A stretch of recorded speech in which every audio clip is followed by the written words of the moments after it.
Welcome to the Adventure to Freedom podcast.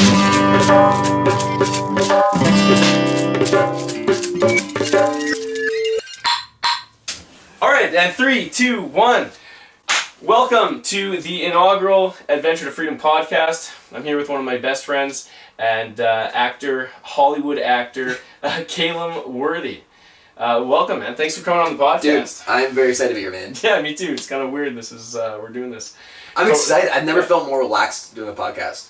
Oh, we're on my bed. We're on your bed. We're currently on I'm talking to my best friend. It's pretty fun. I really appreciate you coming to do this because, like I said, I wanted to have someone who, to start this off, someone who I knew didn't have to research that much. Yeah.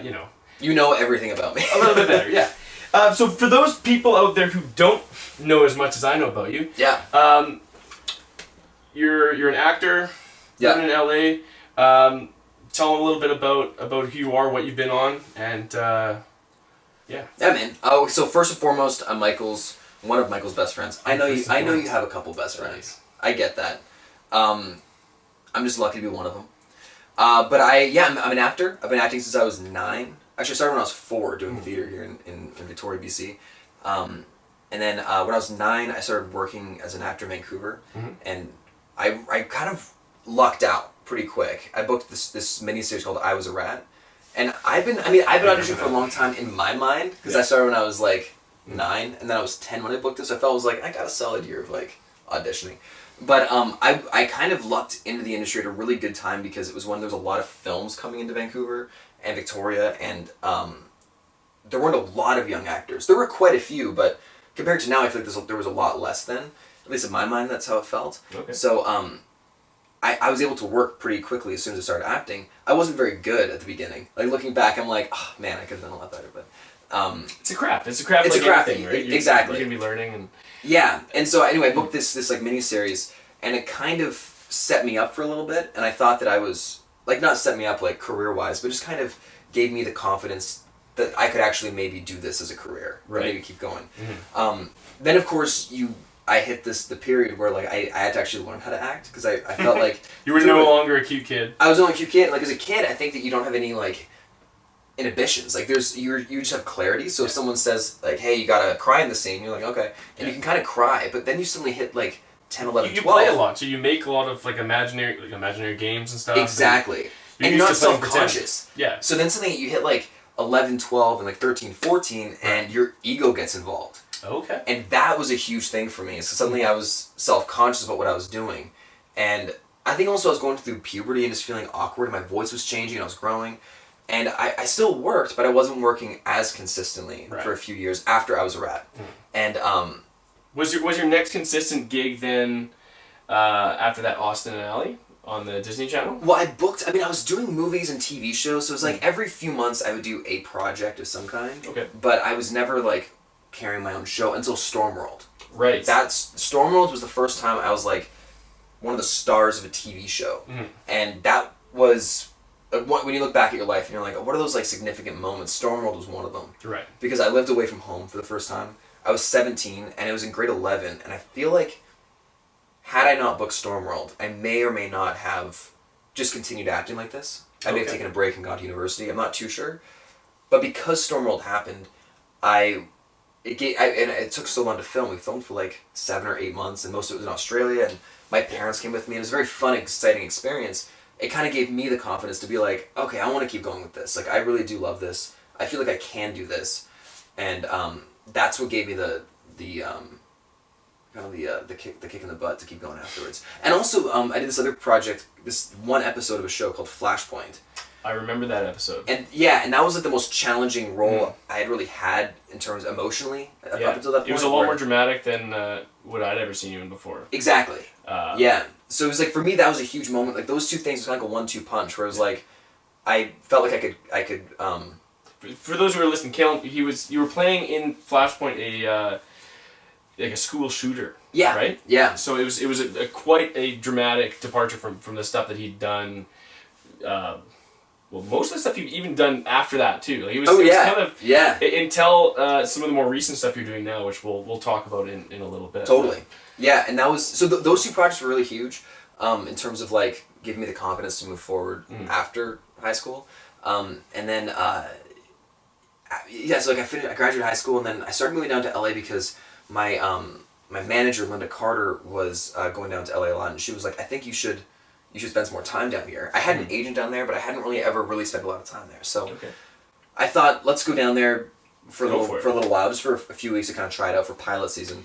And I'm a huge Steven Spielberg fan, and so I always like had this like vision that maybe like one day I could work with the guy, and that was always like my number one guy at that point. Still is, obviously. You haven't you haven't worked with I've never worked with them, but I almost did. Did you? Yeah, so there was this movie called I Am Number 4, and I auditioned for it. Yeah. And at the time, it did pretty well, but at the time they thought it was going to be like the next Twilight. Like they thought this was I remember the film. Yeah.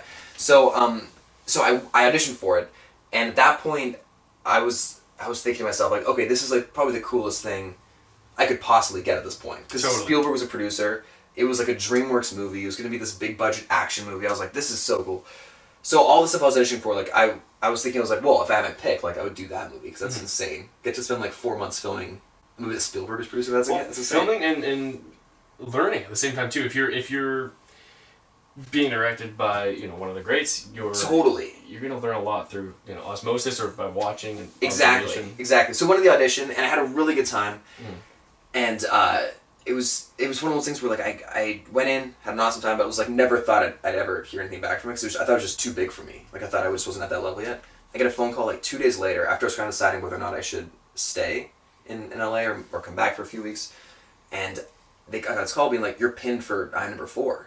Wow. I was like, and it wasn't for the main guy. The main guy's like a beautiful, good-looking guy. It's like the geeky friend, but still, I was like, this is crazy. I was like, I've never been up for something like this, and so they called me. They're like, you're pinned for, which means you're one of the main options. It doesn't mean you have it, but it means that in their eyes, they're looking at you as one of the main choices. So I was like, that's insane. They're like, yes, they want you to read with the director next week. So I pushed my flight so I could stay there. And that was around the time where I was trying to decide on like long-term plans. Should I or not stay there? I did the callback. Then I found out the producers were going to watch my tape. And I was like, whoa, do you mean like there's a chance Spielberg could see my tape? There's no guarantee that he did, but there's a chance he did. And I was like, even that's pretty cool. Yeah, he might have you in mind for a future project or something. Yeah, you never know. I mean, I'm sure he doesn't anymore, but at the time I was like, oh, that's pretty cool. And that was one of those moments where I was like, I want more of those opportunities and those feelings because that just felt so cool to me. What is that feeling that, like, when you get a job? Like this? Yeah. It's kind of nice. Like, it is nice, yeah. What is that feeling like when you get chosen for a role? Like, how is it exciting? Is it nervous? How do you feel when you've actually been hired? I guess. It feels so good. Like it's weird. I remember getting my first role when I was 9. A show called Night Visions, and Bill Pullman was the director of it. Sorry, I had a bit of a cough. And I remember being at the BC Ferries, which is the ferry that goes from Victoria to Vancouver and back, and that's what I take on every audition. I've been auditioning for about a year at that point, and I got a phone call being like, "You just booked this role," and I remember that feeling being like, I don't know, I've never done like ecstasy or anything, but it felt like that. I was 9 years old and I was like, this... I hope at 9 years old, ecstasy. Totally. But like... Pretty raging kid. But I thought to myself, I'm like, oh, this is insane. Like I look back and whenever someone mentions like what being like high is like or whatever, I'm always like, it must be that feeling. Because it's like my adrenaline was just like pumping and I was like, this is crazy. Like it was unlike anything else I'd ever experienced. And I still feel that way. Like it hasn't gone away. Yeah. Like whatever, like 80-something projects later, I still feel that every time I get the phone call. One of, I think, your best known projects that you were doing for the longest period of time is Austin Alley, and you played the lovable kind of goofy sidekick. Yeah, Des. Yeah. How was that experience like?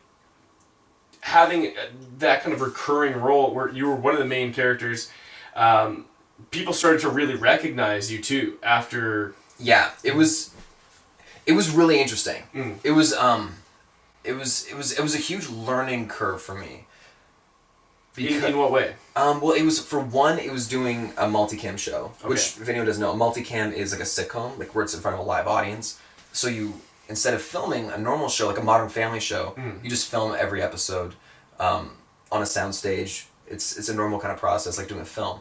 On a sitcom, you rehearse for 3 days, then you film for 1, Then you film for another day in front of a live audience. So there's like 200 people that come in. Right. Basically watch you run through all the scenes you haven't filmed yet.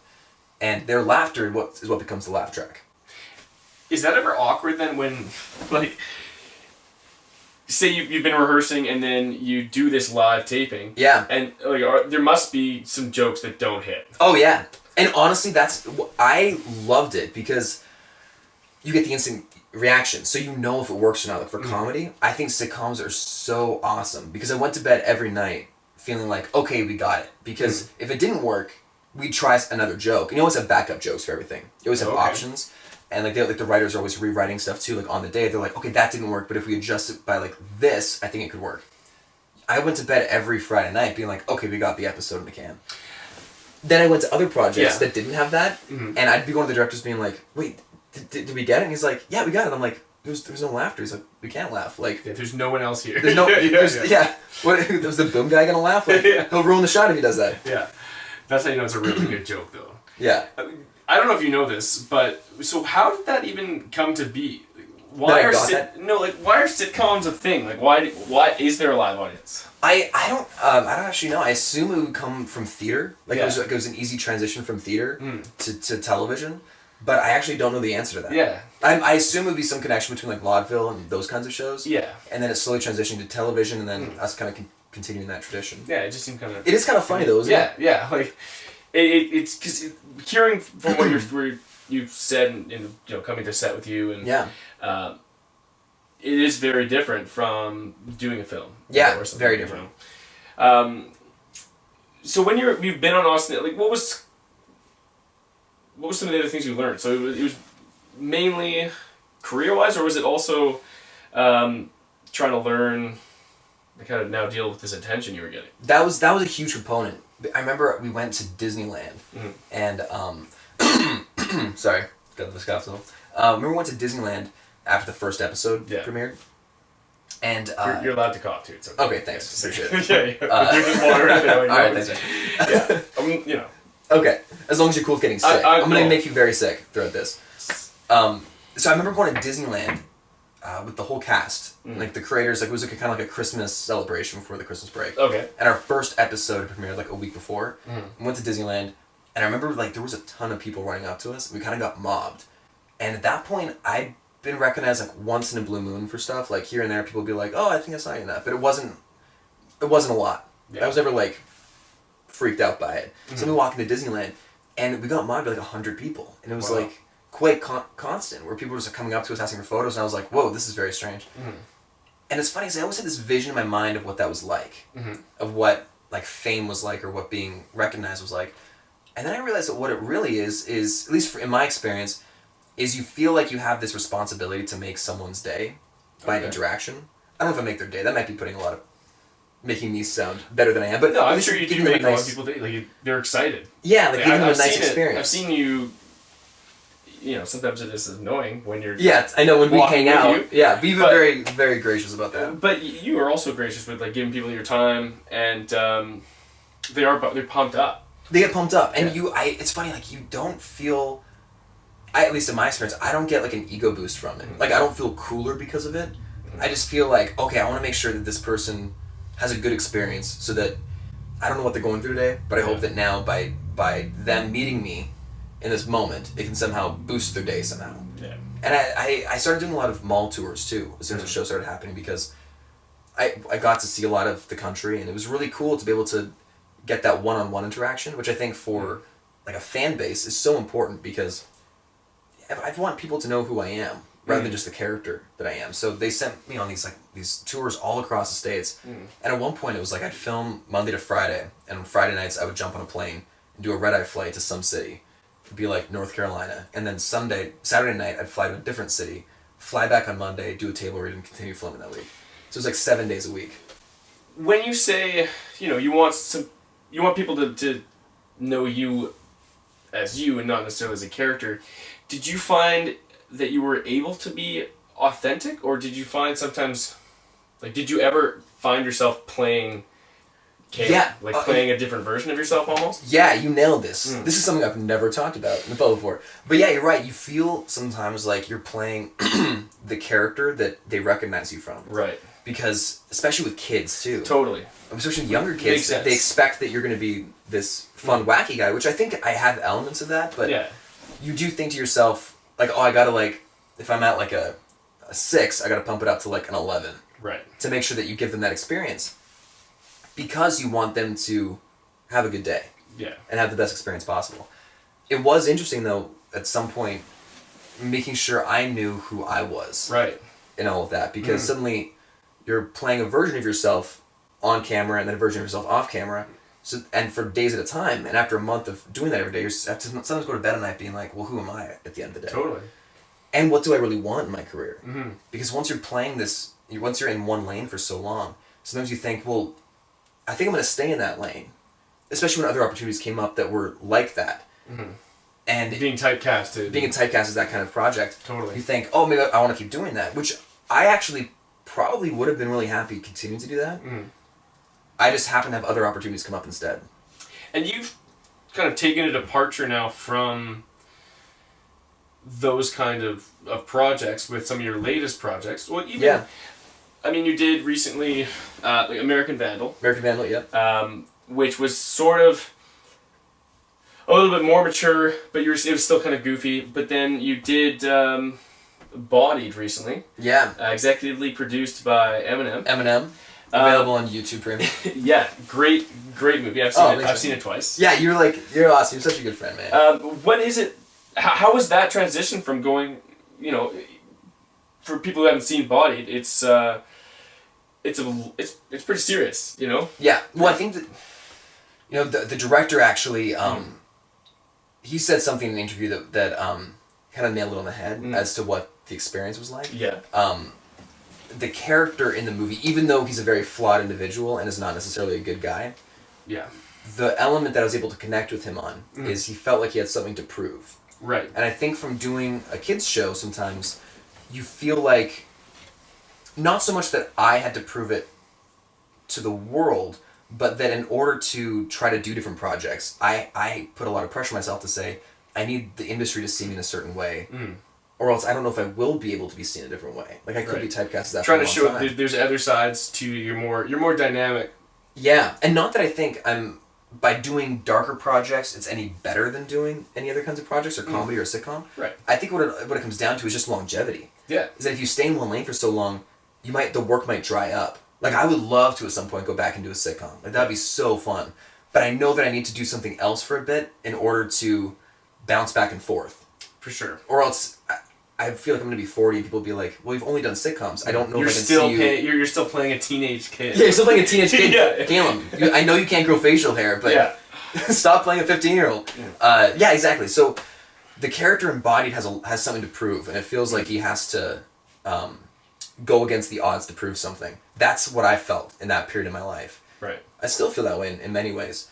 And that's what I was able to connect with the character on. And all those like final battle scenes, it was almost like the Lose Yourself song where it's rap battle. You got one shot. Yeah. You got to do this. That's how I felt as the actor as well. Like I was like, this is an incredible role. It's an incredible project. I feel like if I can do a good job at this could make a difference. Totally. And I feel like if I don't, Eminem's going to be very, very mad at me. That's not a guy that even want to be upset with you. Yeah, no, definitely not. What sort of roles, or like, if you could have your next sort of dream job, like what? Of course, other than working with Spielberg. Yeah. What would you like to do? What kind of project? What kind of character would you like to play? There's been a transition in my life that I'm going to be very open about right now. Okay. Where I had a very specific vision as to what I wanted in my career. Like I always thought like, okay, I want to like win an Oscar. I want to win an Emmy. Like I want to do these Don't be Tom Hanks. I want to be Tom Hanks. Yeah. Like you want to be these people that you look up to and you want to like kind of mirror their careers because they've had success that way. And I've had ups and downs throughout my career. But I realize now when I think about like, okay, what do I really want? I want to keep working on great projects, but the reason why I love what I do doesn't have anything to do with making money or notoriety or even having respect. It comes down to I just love to have an honest moment on camera. Okay. Like I love being or on stage. Like I love being a character and performing and feeling like there's just a real spark and a real honest moment that's happening, either between me and the other character or me and the audience, that to me is everything. Like that to me is what I spend hours and days and weeks and months preparing for on set to make sure I have that moment. Because to me that's everything. So what do you mean by an honest moment? Like, what is this honest moment? So it's the moment when you're watching a performance, or you're watching a movie, and the character does something, and it gets your heart. You're like, oh, I get that. Like I felt that. Even if it's in something like Star Wars, where it's like I've never flown like, like the Millennium Falcon, but there's something you can connect with where it's him feeling like he has to prove something, or feeling like he's jealous in a relationship, or whatever it is. Overcoming something. Yeah, those honest moments of loss or death or birth or whatever those things are. Like you can relate to it in that way. Like sparking emotions, like something that kind of elicits some sort of reaction within the audience. Yeah, like to me that's everything. Like that to me is my passion in life, is finding those moments, even on a sitcom. Cool. Yeah. Like even when it's like a comedy moment, there's moments that I love, especially in a sitcom, when you have a joke that you really feel like can work with the whole audience. Okay. Like you're like, I feel like all ages, all demographics are going to really like this moment. And that's what Disney Channel is so great about, is they have the ability to like write these jokes. Universal. That like, like kids, teenagers, parents, and grandparents can all laugh at the same thing. And there's nothing better than when you have that moment where the timing between you and the other actors and the writing, it all works, and there's just crazy laughter because of that one moment. Right. And there's always a beat before it. Like you can like feel the laugh about to come, and it's like you're riding a wave. Like, cool. Especially if we're on a sitcom, because they're so beat oriented. There's times where like I'd be about to say something, and I would like hold it and be like, look and say the line, and I knew that moment is where it would drop, and the laughter would happen. And to me, that's like, I don't know, it's just the greatest feeling in the world. It feels spiritual to me. Really, yeah. Yeah. Like having that kind of, connection. You're right. Yeah. And lots of different people all kind of coming together and creating something. Yeah, exactly. And do you see yourself being involved in other aspects of that then, like with more of the writing and that side of the creative process? Yeah, like that, for me, in doing Austin and Ally, one of the greatest gifts was Kevin and Heath and Disney Channel, and some people I wrote and produced with, Derek and Kelly, like they helped me learn how to write and produce. That was huge, because I've been trying to do that since I was young. Like I bought a camera when I was like 14. I was like trying to make I remember like when I was like 14 or 15, my buddy Reese and I and Nick Chepley, we made this like half-hour sketch comedy pilot that we thought we could like make. It was actually pretty good, but it was also like just us with a camera, messing around. And I think it was actually really funny stuff. Like I still think the comedy would hold up. Like I mean, maybe that's me being an egotistical 15-year-old, but I think that we had something pretty cool there. But even then, I was always trying to make my own stuff, because I was told my manager have had for the longest time. She was always reinforcing, like, look at the people that have had longevity. They've always gotten to producing. They've always gotten into creating their own projects, because as soon as you can be a job creator, you have longevity. Right. And if people trust you as a storyteller, that's everything. Because that's really what the industry is people just telling stories, trusting you that if they spend $12 and go see a movie, that your story will likely work out. So in that aspect, with that, like, how do you keep yourself motivated to do that kind of stuff when you're not working? So, no one's telling you have to get up in the morning and write. Like, what are some of the tricks that you use, or how do you design your life to keep motivated to do that kind of stuff? It's hard. It's really hard, because it's tough, because a lot of the times there isn't a lot of structure, and as an actor you do on paper have a lot of time off in between projects. Right. To me, that time is like gold. Like that's when you can get some of the best stuff done. That's when you grow. That's when you learn new things, and that's when you can, most importantly, develop your own projects. So, in order to me like get the energy to like wake up in the morning and actually do it, it comes down to feeling competitive. Okay. Like with yourself, not with anyone else. 'Cause I feel like there's other actors and other creators out there that I think are way better than me, and I'm not really trying to compete with them because I think they should just keep doing what they're doing. Yeah. And I hope that we can work together at some point, but I don't think it's a competition. But I do compete with myself. Okay. Like I find that I need to feel like I'm constantly creating, or else I feel like I'm like dying inside. I know the Like feeling. I know the feeling. like it's yeah. like unless I'm creating, if I don't spend if it's, at some point in the day I don't create something, I feel like I'm losing a part of myself. So for me it depends. Like if I'm, I mean, you could just every time you go to the bathroom, you're kind of creating and also losing a part of yourself. If you know what I mean. I mean, yeah, Yeah. that's so true. some toilet humor there. Sorry, I had to. That was awesome. That's true. It's true. You're always Yeah. losing and gaining a part of Yeah. yourself. It's the best of both worlds. It's the best of both worlds. Hannah Montana said it best. It's the best of both worlds. Yeah. So, I mean, every day I'll go. I can't tell you what I do in the mornings. I wake up and I write a gratitude list. Okay. So I used to be really hardcore, and when I first lived in LA, when I didn't have a lot happening, when there was that period between like transition from like the Vancouver market to the LA market, Right. it was a lot of time between stuff, and I started out by writing down 100 things I'm grateful for Every morning. every morning. Wow. I did that for about 2 years, every single morning. Didn't matter what time I woke up, I'd always do that first thing. And have coffee and write down everything I'm grateful for. I've now limited that down to more like 10, 25 things, but I do it every morning still. That's still a lot of things. It's a lot of things, and I try to be very like big, like not think about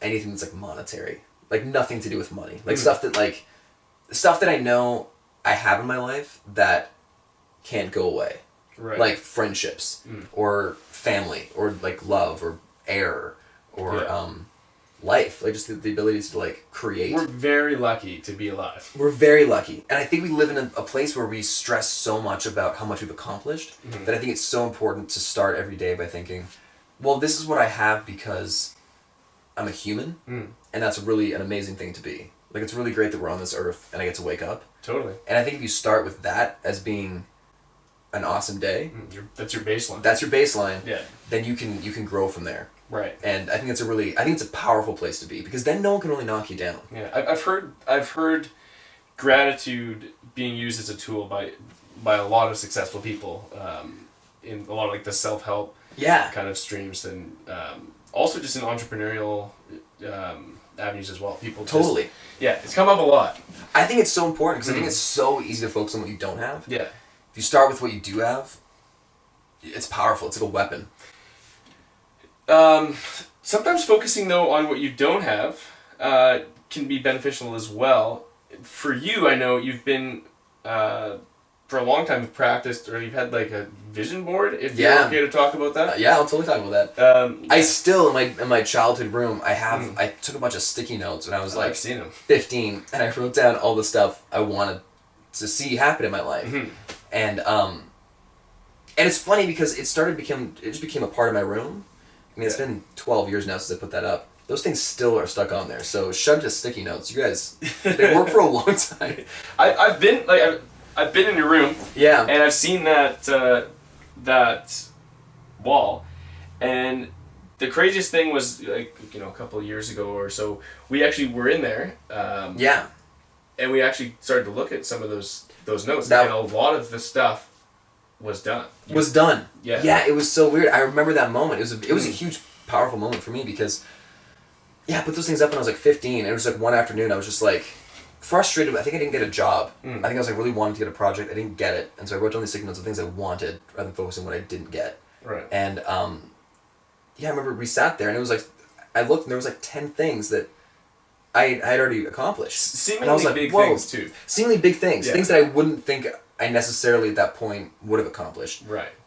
Not saying I'm great in any way, but I do think there's something powerful about going to bed every night, because I always sleep on that side. So I always look on that side of the wall. Okay. And so I went to bed every night seeing all the things that I was hoping to have come into my life. And I think that's really important. I also wrote myself a check at one point for an amount of money that, it wasn't a lot. Like, looking back, it's not anything to write home about necessarily. Yeah. But at the time, it was more money than I could ever imagine getting paid to do a project. Right. I wrote myself a check for that when I was 16, and I really wanted to was I 15 or 16? I can't remember when it was. But I remember holding onto that check and putting it in my backpack that I would carry everywhere. Like back and forth to auditions and that. And there was one time when I was like 17 or 18 and I found the check and I was like, oh, that's really cool. And I was like, wait. And I went online and I remember I dated it for that year. Yeah. And I didn't remember that I dated it for that year. So I gave myself like 2 years, I guess, of that. And I opened my laptop and looked online and I had that amount of money. Wow. Again, it wasn't like I was like set for life or anything. It wasn't like crazy. But for me, it was, at the time when I wrote the check, I could not imagine myself making that much. Jim Carrey did that same thing. That's where I got it from. Right. Yeah. Right. So how do you go about like accomplishing your goals? Like what are some tools that you use to go from zero to hero in some of those accomplishments? I love the idea of acceptance speeches. Mm-hmm. Because okay. What I think is great about it is you're coming from a grateful place. Okay. You're not saying, yeah, I got this thing. You're saying, like, I want to thank everyone who helped me get here. Okay. And you're talking about the things that you are grateful for in that moment. Right. And so I think, I used to do this a lot. Okay, I still do it a lot. Okay. I imagine myself, winning the Oscar or whatever that kind of thing is, and you work on your acceptance speech? Work on my acceptance speech. I didn't know you did that. I've never admitted this to anyone else. This is I'm getting all the good details. This is a podcast exclusive. Wow. But yeah, I mean, I don't do as much now, but when I was younger, sure, I definitely did. Yeah. No, I do sometimes. I do still sometimes. Especially when you watch the Oscars, you're like, oh, sweet. Yeah, you have it in your head what you want to say in that moment. In terms of accomplishing the goals, though, I think it's really, really great to set the bar high and to not focus on what I did do, which was money when I wrote the check, but to focus on what you truly want. Like digging deeper as to like, well, what aspect of that dream do you really want? Like, I don't really think money will make me happy. Actually, I know it won't make me happy. I do know that working with people that I look up to and that I believe are way better than me is something that'll make me happy. Like working on a project where I'm like, oh, I feel like the underdog here. Like I have to try to keep up to their level. That will make me really happy at night. Totally. And so focusing on those types of things, I think will inadvertently get you where you want to go. I agree with you there. Like something I'm trying to do in my own life is also just, and I think it is beneficial for most people, is really try to find the things that you like to do, the things that you enjoy doing. Yeah. And I mean, constructively. Right? Yeah. Yeah. It's like anyway.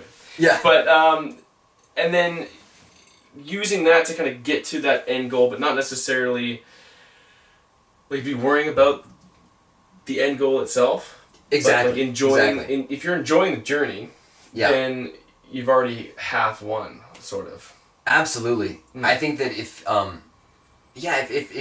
you, I mean, there was a great thing that the guy that I forget his name. He wrote Chicken Soup for the Soul. Yeah, I know. Yeah. I forget his name. This is why we need a Google guy. We need a Google guy here. Hey Tim, can you Google that? There's no Tim here, but I thought his name was Janice. Continue. So he had a really cool quote where he was talking about, not quote, it's an interview where he was saying that he said to himself, I really want to sell, I can't remember what it was. It was a certain number of books that year. And it was an insane number. I think it was like 1 million copies or something. Right. He kept saying it, like he kept writing it down everywhere and it kept being a part of his life. And he said that and at that point I think he was actually in poverty at the moment. I think he was having some really hard financial times. So the idea of doing that wasn't realistic because he wasn't the Chicken Soup for the Soul guy yet. Right. So for him to accomplish that was going to be quite a feat. He kept saying it, putting it out there, and I think he got, I'm sure I'm butchering this, but it was something to the effect of, he got like 25% of that. Right. Which he was like, I'm not complaining. He's like, I was bankrupt a year ago, and now I maybe sold like 250,000 copies or whatever it was, and he's like, that was insane to me. Totally. So I think setting those goals and making it very apparent is a really powerful thing to do. And I think it holds yourself accountable too. Like I think it's okay to express your goals to other people. Right. I don't think it's cocky. I think it's actually really good and powerful because I think it holds yourself accountable if you share what you're hoping. I've heard that go both ways though. Some people believe that if you sometimes by telling people about your goals or about this accomplishment without actually doing it, it releases some of the dopamine in your brain, really? like the reward centers. By just talking about it, it kind of, half releases those feelings of accomplishment, which is why you have so many people out there who are talkers. Oh, interesting. That is so fascinating. Whereas some people believe if you keep those goals to yourself, then in order to actually see them come to fruition, you have to do it. Right. Yeah. But I'm kind of with you where I think sometimes. And that's where friendship comes in. Yeah. Like for someone like you, for instance, someone like I a can trusted talk to you person. about like my hopes and dreams. But sometimes too, if you tell the right person about a specific goal, that might just happen to be the very person you needed to tell who can help you make that happen. Yes, I do believe that. I really do believe that. In my experience, there's a lot of people on exactly. There's people on set who are working their way up. Right. Especially like if you're like a production assistant, oftentimes they have goals of doing either being an actor or director or writer or the various careers in the industry. Almost any career actually, whether it's like sound technician or lighting. Everyone often starts as a PA. You have to start somewhere. Yeah, and it's a great opportunity to learn how a set works, learn everyone's position, and learn how they do their job the best. I think it's a really, if anyone's out there is looking for a way to get into film and TV, not necessarily on the acting end, but on the production end, I believe that being a PA is a great tool and work your way up the food chain. It's really fantastic. Food chain, ladder. Why would you put the food chain? That makes no sense. Yeah. Work your way up the ladder that way. Being at the top of the food chain is a good thing as well. If you can do it, that's amazing. Yeah. But yeah, no, if you can work your way up the ladder, I think it's a really powerful thing because you also learn what it's like to be a PA, and I think that's huge because the industry or film sets need them. Like you need people to be the people that get a lot of the grunt stuff done, and it's a really important job, and I think it's so important that people respect everyone's job. It's important to learn though, and like pay your dues and stuff. Yeah. One thing I've noticed with a lot of people who are PAs is it's so powerful when they express what their goals are on set. Like if they're like, oh man, I really want to be a writer. That's awesome because you're on a film set. Like this is specific to my job, but you're on a film set with writers or producers, people that could maybe help you out. And I've seen it on sets where there's been people that have been very keen and eager and not asking for anything, but just saying, oh, I would just love to be a writer at some point. And then seeing the writers say like, well, come intern in the writer's room next year. Yeah. And I've seen them go from being a PA to a writer. Wow. Within a few years. Yeah, I think it's about taking the steps. You know? It's one thing if you have these goals and you're just kind of a broken record and you're telling people about these plans you have, these big plans, but never actually moving towards it. Right. But it's the combination of making conscious effort to work towards your goals, expressing it but not just relying on just talking about it, making it happen. Exactly. And also, yeah, exactly. Expressing them and doing the work and also enjoying the journey too. Enjoying the journey. That's a good one to come back to. I like that. I think it's so important because it's I from my experience, I've never won an Oscar or anything, but not yet. Maybe we'll see. But I've never had that kind of success or been at that level by any means. But you've still found a great deal of success compared to a lot of people out there. I'm so lucky, man. I really am, and I know people often say oh, you work for your luck, but I do also believe there is luck. There's a lot of things that just really worked out. For instance, for Austin Alley, that audition was very monumental in my career. I could have been sick that day, and I think I could have gotten it, or I could have not had a coffee beforehand, and I just wouldn't have been on my game, and the other guy would have gotten it. There's a million things can happen for you not to get something. Eating some bad Indian food or something. like what happened earlier today. But it's so that stuff can happen. So there is always a luck component to it. I do believe that you can increase your chances of success in those lucky scenarios. Right. But what's going back to is around what kind of the superficial levels of what people are going after. And I think a lot of the times, I'm talking about my career specifically, people think, oh, well, I didn't really make it until I became famous or rich or any of those kinds of things. And that's not true. Like, the thing is, like, in my mind, you know, if you're an actor, then you're an actor. Whether you're doing an acting class or you're doing community theater in your town or you're doing Broadway or, like, a giant movie, Right. it's the same job. You're doing the same job as everyone else. It's just in a different setting.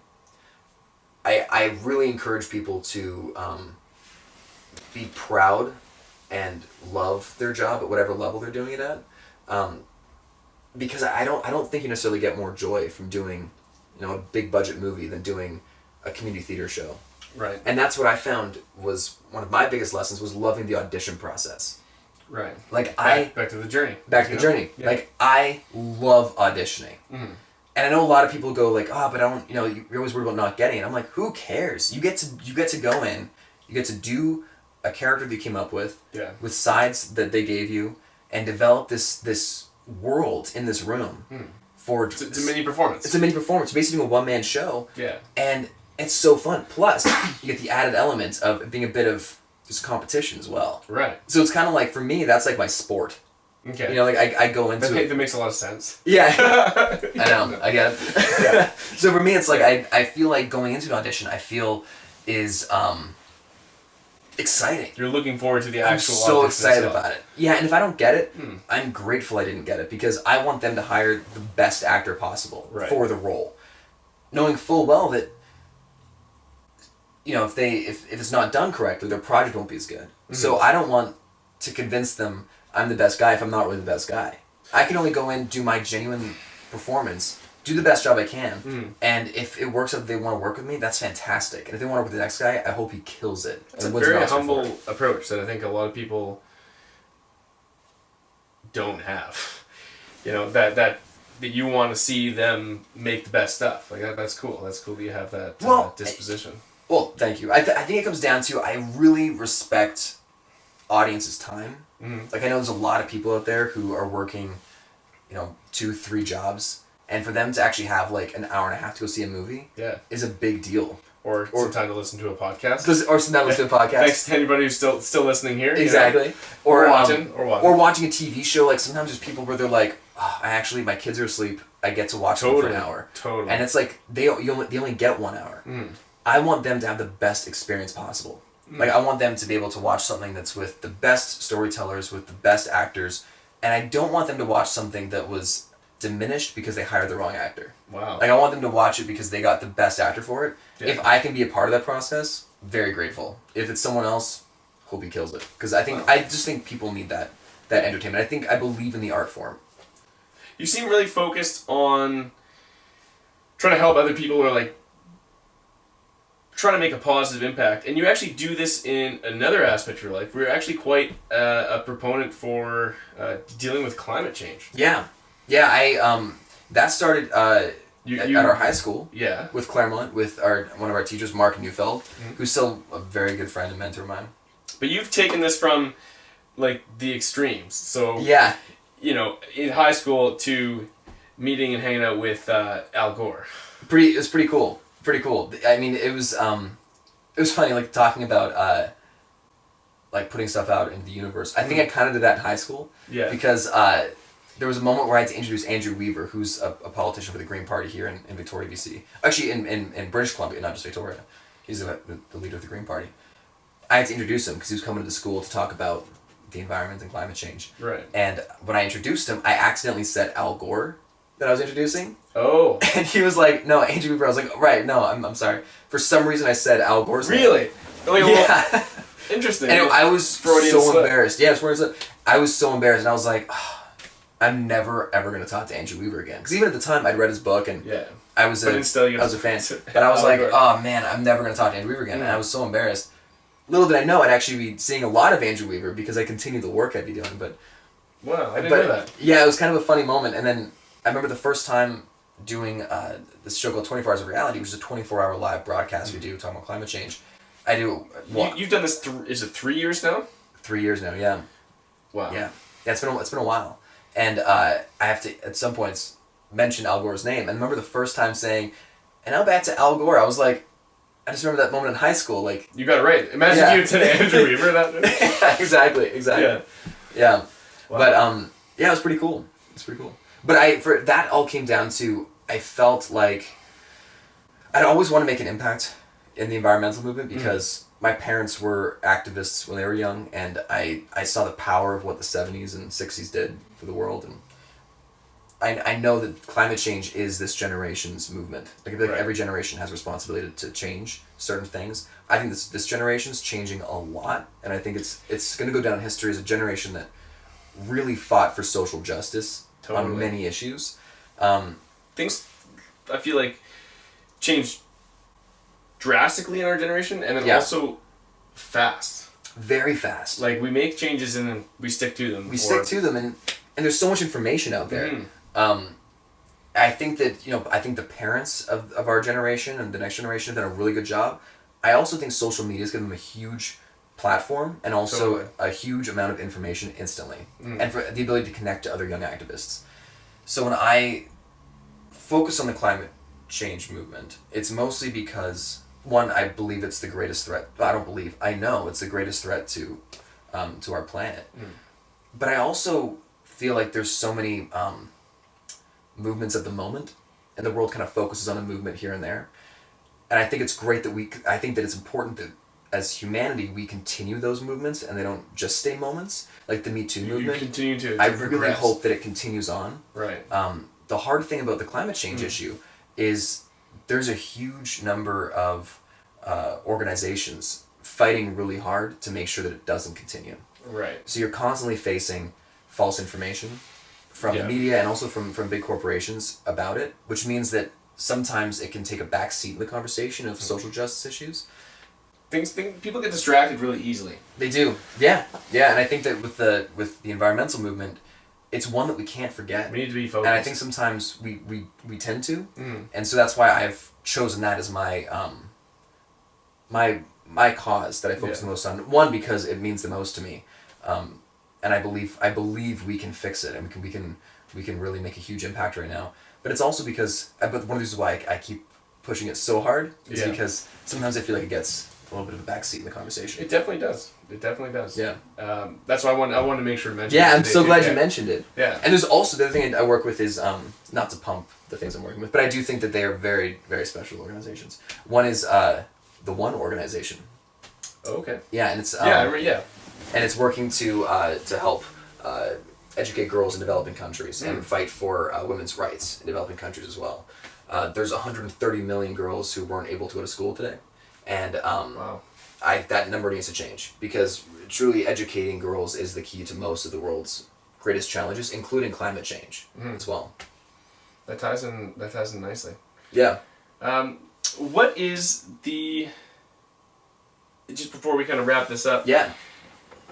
So, I mean, what is the next step for you, and what do you want to see really happen in this world? I want to see us come together. I believe that some of the issues we're facing transcend borders, and the climate change issue truly does. I think that no matter what walk of life you have, what your belief system is, what your values are, what your religion or political party, this issue will affect you. And it's going to affect you in many different ways. And we're already seeing the effects of it as well. So I think it's important that we see it as a global issue, right, and not just see it as an issue that environmentalists care about. It's a world issue. It's a world issue, and I think that and it might be kind of optimistic of me to think this, but I do believe that this issue could create some kind of like kumbaya moment for us all around the world. I think people work really well together when we're fighting a common enemy, and like you see in world wars, we see us coming together as a country to fight something, and countries aligning and coming together to fight an enemy. We need aliens. Yeah, we need aliens. We need aliens to come, I think climate change is our alien. Right. Like, I think that's our alien. It's like we're fighting something that's from within, but if we can fight it together, I believe there's strength in that. That's beautiful. Yeah. Where can people find you on the internet? You can find me on social media at Calum Worthy on Twitter and on Instagram. I don't use anything else. Maybe I should. Do you use Facebook a lot? Not really. No. Oh, we're friends on Facebook. I have a personal Facebook. Yeah, we should get like websites or Twitter or something. Wow. Anyway, I think we just did a podcast. Mike, That's crazy. This I is gotta the say, first man, podcast. like this was pretty amazing. Yeah. This was really fun. Like A lot of fun. I hope I didn't talk too much. That was the whole point. Was it? That was okay. the whole point. Okay. Yeah. Cool. Well, anyway, thanks for listening. If you haven't already, I don't know how you do with podcasts. Like and subscribe. Yeah, I think you do that. Yeah, check out the YouTube channel. A lot more content to be coming up in 2019. And check this guy out. You know, this guy is one of my best friends. He's truly someone that I look up to in so many ways, and he's been there for me in the hardest moments of my life. I look to him for guidance, and he constantly encourages me. Something that you do that I gotta do a little shout out for you as well is Okay. Michael. He's a very caring friend, and I don't know if you like have some kind of power to feel things in the universe or something. A big power. There's many moments where I've felt down, and I randomly get a text message from you that says, "You're great. You're gonna have a great day today," or like, "Be awesome today." Like tidbits that you're throwing out there. That's, man, is that ever powerful? I'm Like that can glad you change appreciate that. a whole day for me, Yeah. and it's, I don't know, man. I think you do a lot of good work in your life. Well, I appreciate that, and Yeah. trying to do some more. You trying are, to keep man. it going. Yeah. Anyway, guys, thanks for listening, and tune in next time. Can I be a guest again at some point? Yeah, fuck yeah. Let's do it, man. Wow, that was wild.